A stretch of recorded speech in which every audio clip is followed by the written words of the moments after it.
Hi all, welcome to Inner Walk with Pooja. So I just had a technical glitch. So what happened was I did the entire live and realized that I had not even started the recording. So yeah, I'm doing it again. So today's live is about um, why you need to answer your calling, even with a lot of messiness and even with a lot of things which does not align with your season of life you're in. Especially as a woman, we go through different seasons. Some seasons are more challenging than the other. But what I'm here to talk about today is that, you need to answer your calling no matter what your season is in your life. Because calling comes from a place of a desire. It comes from a place of a higher power, which is nudging you that you need to do it no matter what. And if you have a calling in your heart, consider yourself blessed because it does not happen to many people. If you have a calling in your heart, this means that you are going through a transformation.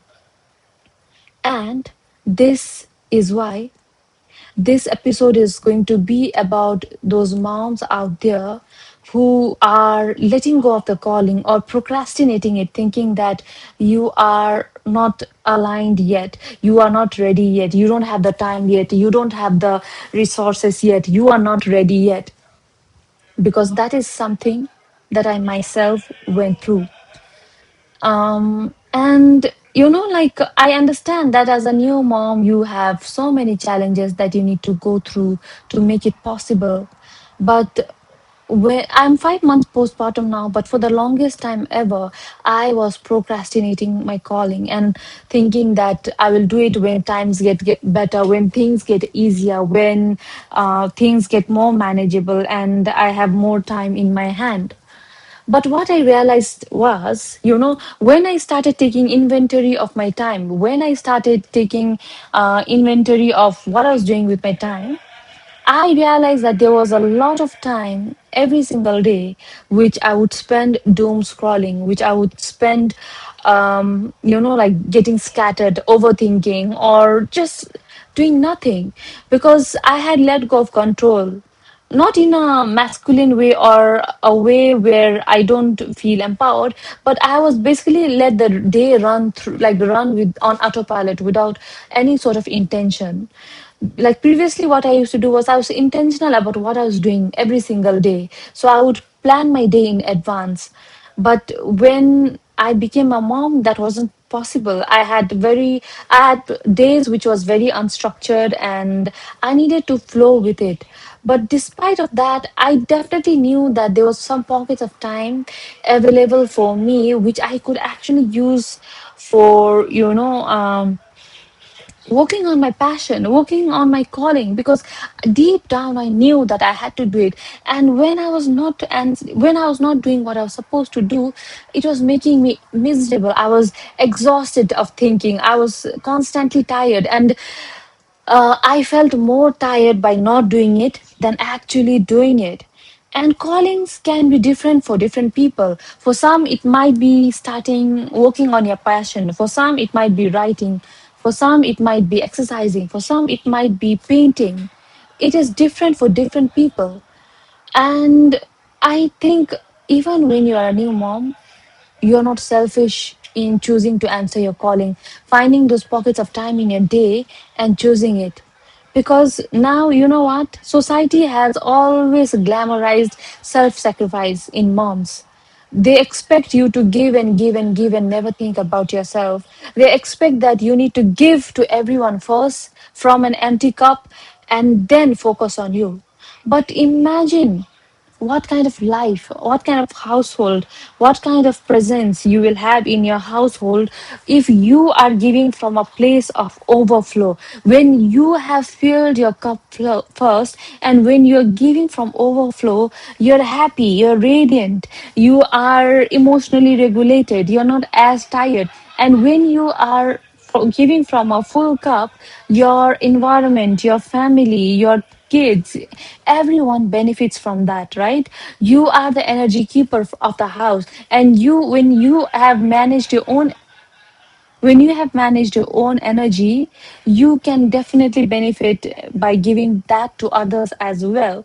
So that is why answering your calling is so important. When I was taking inventory of my time, I realized that there is definitely some time in between when my baby sleeps, or when he's playing with his dad, or like when he is with his grandma. Like there's a lot of pockets of time where I could actually invest in like answering my calling, doing things that aligns with my calling. And it may not be everything, but it's just the top three things that you would focus on every single day.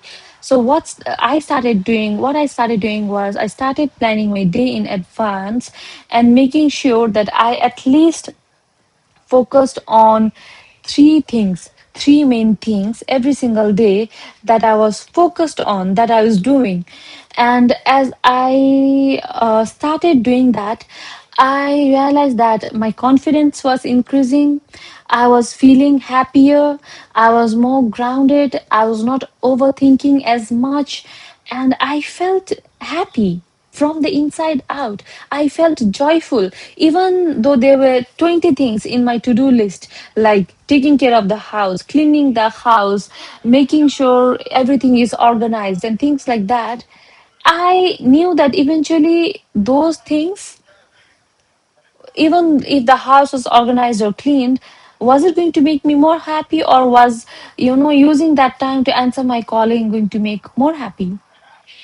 I realized that answering my calling was going to make me more happy. So it does not mean that you need to keep your house messy or you need to keep your house disorganized, but just knowing that even if you can give some time to yourself every single day, when you are intentional with your time, when you're intentional with yourself, and when you know that when you focus on filling up your cup, you show up more present, more kinder, more calmer, more happier, more chirpier, more joyful, everything else aligns. So what if the house is a little messy? So what, if there are 100 things in a to-do list that's not getting done? If you're just able to do those three things every single day, it is gradually going to compound over a period of time and going to serve you. So that's what I would tell new moms, start it messy, start it raw, start it the way it is supposed to be started. Like, and you know what? Sometimes the saying that you don't have enough hours in a day, or you can always start tomorrow when things get better, maybe those are the things that's holding you back. Maybe that's your ego mind. Maybe that's the resistance that is in place that's not getting letting you do what you're supposed to do. For instance, like I did the entire live today and it did not get recorded. I had this moment where I felt a bit of frustration in my body, and I was like, oh my God, I did such a potent and beautiful life and shared it with my community, and it did not even get recorded. What do I do now? Do I start again? I recognized it in my body that it was resistance in place. And I wanted to get rid of resistance. So even if the second time I'm doing it, this life may not be as long as it was the first time, I just believe that it came out the way it was supposed to. I trust divine timing. And sometimes life happens, but you're still going to do it. You're still going to roll with it. And you're not going to give in to excuses, right? And whatever you preach, you need to be embodied in that.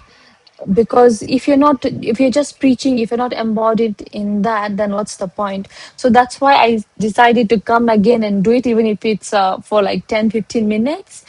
And what I would like to tell you is that if you think that you need to do it alone, remember that the God, divine, universe, whatever you call it, is always guiding you. And if you have a calling in your heart, if you have a desire in your heart, that desire has been planted by the divine. And you need to follow that divine nudge, that guidance, like a maniac. If you want to see it through, if you want to see your desire through fruition, you need to follow that desire, that guidance like a maniac, and know that you are not alone. When you feel there's a lot going in a plate, you just need to remember that there is an entire spiritual team of guides, of angels, of God supporting you. You just need to surrender. You just need to tune into your body and ask for guidance. Tell the universe, tell God that God, I need support in this. I need things to be easier. I want this to get, I want to get things done from a path of least resistance and least effort. Does this mean that you don't need to take any action? No, it just means that you take action from a place of surrender, from a place of flow, from a place of trust, not from a place of perfectionism, where everything, all the stars are aligned and everything is happening exactly like exactly how you picture it to be. You're going to have messy days, you're going to have busy days.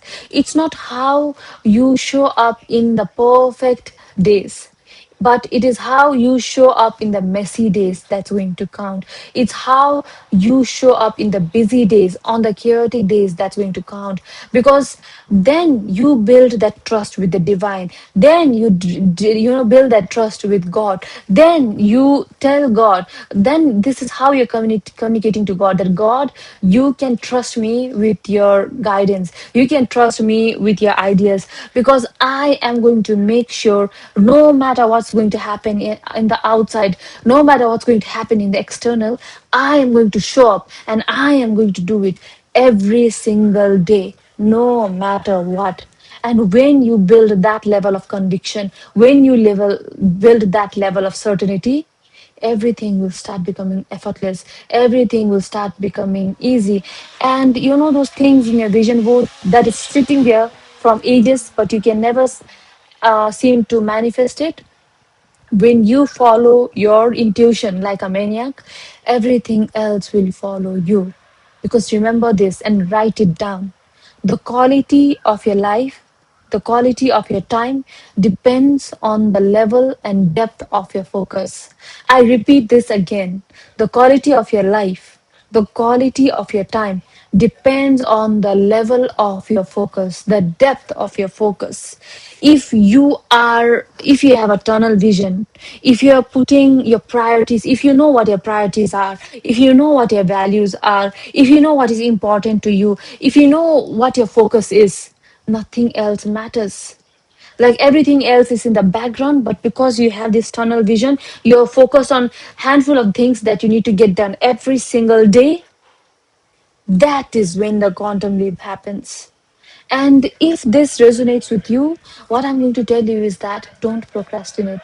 Do it messy, do it chaotic, do it busy, do it because you know it in your heart that this is not just an idea, this is a calling.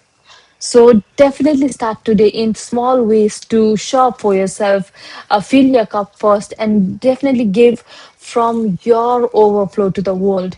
And yeah, if this is something that resonates with you, share it with your loved ones, like it, subscribe if you haven't already, and definitely be the part of Abundance Queen community. It's a beautiful community which I have in Facebook of like-minded women who are going through similar journeys and creating a like definitely creating a like a movement together of following their passions, their calling, and having that belief that you get to have it all. You don't need to let go of anything, but you absolutely get to have it all.